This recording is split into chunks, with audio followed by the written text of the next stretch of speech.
سن عبد القادر شاہ، یہ میں تیرے پیر کا آپریشن کر رہا ہوں، میں فتنہ حویلیہ کو روند رہا ہوں اور اس کے نئے اور پرانے جنم ان کو للکار رہا ہوں۔ تم باغی ہو گنج بخش کے، تم باغی ہو امام بخاری کے، تم باغی ہو امام ابو حنیفہ کے، تم باغی ہو اہل سنت و جماعت کے، تم باغی ہو قرآن و سنت کے، اور اگر تم میں سکت ہے تو میری ان باتوں کا جواب دو۔ اور بخاری، مسلم، ابن ماجہ، جامع ترمذی، نسائی، میں وعدہ کر چکا ہوں کہ 1000 سے زائد حوالہ دوں گا۔ یہ کسی کوٹ میں آ جائیں، کسی جگہ آ جائیں، تو جو داتا صاحب کے فتوے کو گھنونی خرافات کہیں یا گھنونی خرافات کہنے والے کو پیر کہیں یا اس کو ولی کامل کہیں یا اسے مسلمان کہیں، ان کا کیا تک بنتا ہے داتا صاحب کے عرض پہ آ کے؟ یہ نہیں کوئی کہے وہ مر گیا ہے، یہ ریاض شاہ کی شکل میں وہی ہے، عبد القادر شاہ کی شکل میں وہی ہے، اور اگر عرفان شاہ کو آج غصہ نہ آئے تو اس کی شکل میں بھی وہی ہے۔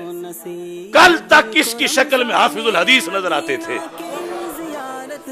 ایک میں بھی اگر غیرت ہے، یا یہ کہو کہ اس نے یہ نہیں کہا، اور یا پھر یہ بتاؤ پھر کیوں تھی؟ حق بنتا تھا اس کا کہ داتا صاحب کو گالیاں دیتا؟ اور تمہیں تو پنجابی میں کہتے ہیں چھوڑی میں پانی لے کے ڈب مرنا چاہیے۔ تم کس راہ پہ چلے ہو؟ اعلی حضرت کو تم نے چھوڑا، مجدد صاحب کو چھوڑا، شیخ عبدالحق محدث دہلوی کو چھوڑا، امام فضل خیر آبادی کو چھوڑا، سیدنا مہر علی شاہ رحمت اللہ علیہم ان کو چھوڑا، اور جا کے حویلی میں داخل ہو گئے ہو۔ آج جا کے گھٹنے ٹیکنے والوں حویلیاں میں اور عبد القادر شاہ کے قدموں میں، یہی عبد القادر شاہ تمہیں بھی کبھی ناسبی کہتا تھا، اور تم کروڑ بار ہمیں کہو، میں اتنے کہوں کبھی تم بھی ہوتے تھے ناسبی، تمہیں یاد ہو کے نہ یاد ہو۔ یہ کشف المحجوب میں یا تو لکھا ہوا نہ ہو، یا غلط لکھا ہو، یا کسی نے اس کے اندر کوئی گڑبڑ کی ہو، تو بات کرو ہمارے ساتھ۔ تو یہ کیوں دھاندلی ہو رہی ہے داتا صاحب سے؟ اس سے تو سٹیج خالی رہے تو بہتر ہے، کوئی گلی سے داتا کا منگتا لا کے بٹھا دو، لیکن جو داتا کے نظریات کے قاتل ہوں کیوں بٹھاتے ہو؟ اور میں اہل سنت سے بھی کہنا چاہتی ہوں کہ کب تک آنکھیں بند رکھو گے؟ بالخصوص مدارس دینیہ کے اسٹوڈنٹس، اساتذہ، شیوخ الحدیث، مدرسین سے کہتا ہوں، اگر تمہیں پہلے پتہ نہیں تھا تو یہ تو میں نے کھول کے بتا دیا، ابھی اگلے سیمینار میں مزید بتاؤں گا، اس سے اگلے میں مزید بتاؤں گا۔ تو کیوں ایسا ہو رہا ہے؟ جو قرآن و سنت سے بغاوت کر جائے اس سیادت کا ادب باقی نہیں رہتا، پھر ادب کرنا ایک جرم بن جاتا ہے۔ اس پر بھی ہم ایک سیمینار کریں گے پورا، قرآن سے لے کر اعلی حضرت تک۔ آج یہ اتنی بڑی وارداتیں کر کے پھر لوگوں کو کہتے دیکھو جی ہمارے خلاف بولتے ہیں، تم اپنے کرتوت دیکھو، تم سیادت کی آڑ میں دین لوٹنا چاہتے ہو۔ تو ہمیں مجدد الفسانی نے بتایا ہے کہ کوئی کتنا بڑا لیبل لگا کے آ جائے، دین کے چوکیدار کا کام دین پہ پہرا دینا ہے۔ یہ جو چھوٹی چھوٹی رسالیاں لکھ رہے ہیں ان کو بخاری کا روب بھی تو نظر آئے۔ آج ایسے بھی پیر وہ کہتے ہیں وہ کون سی بخاری؟ یہ بخاری جو ساری ہے ہماری، اور جس نے سب فتنوں کی مت ماری۔ بسم اللہ الرحمن الرحیم، رب اشرح لی صدری ویسر لی امری واحلل عقدۃ من لسانی یفقہوا قولی۔ رضیت باللہ ربا وبالاسلام دینا وبمحمد صلی اللہ علیہ وسلم نبیا ورسولا۔ اللہ اکبر، اللہ اکبر، اللہ اکبر، لبیک لبیک لبیک یا رسول اللہ صلی اللہ علیہ وسلم۔ الحمدللہ رب العالمین، والصلاة والسلام علی خاتم النبیین، خاتم الانبیاء والمرسلین، خاتم النبیین والمعصومین، وعلی آلہ واصحابہ اجمعین۔ اما بعد فاعوذ باللہ من الشیطان الرجیم، بسم اللہ الرحمن الرحیم۔ یا ایہا الذین آمنوا اتقوا اللہ وَكُونُوا مَعَ الصَّادِقِينَ۔ صدق اللہ العظیم وصدق رسولہ النبی الکریم الامین۔ ان اللہ وملائکتہ یصلون علی النبی یا ایہا الذین آمنوا صلوا علیہ وسلموا تسلیما۔ الصلاۃ والسلام علیک یا سیدی یا رسول اللہ وعلی آلک واصحابک یا حبیب اللہ۔